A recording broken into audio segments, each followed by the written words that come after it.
दुखी है जिनका चोला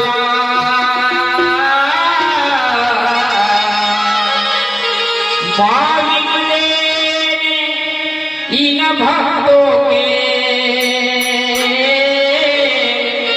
दिल का दर्द टटोला। क्या किया था बम्बलेश्वरी ने? उड़न खटोला उड़न खटोला उड़न खटोला बाबा ने बम्बलेश्वरी ने बनवाया सुंदर उड़न खटोला। बाबा ने बम्बलेश्वरी ने बनवाया सुंदर उड़न खटोला।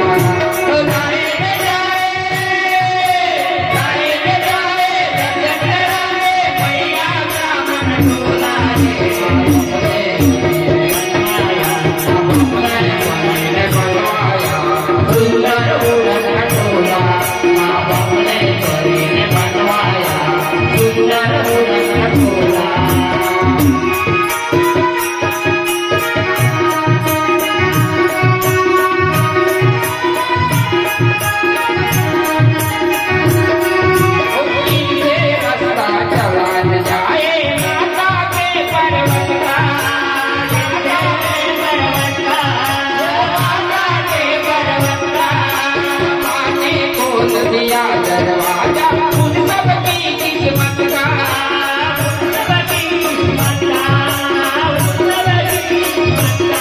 ओ जिनसे रास्ता चढ़ा न जाए माता के पर्वत का आने खोल दिया दरवाजा उन सबकी किस्मत का।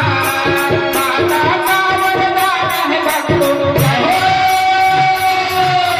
माता का वरदान है भक्तों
सुंदर उड़न खटोला।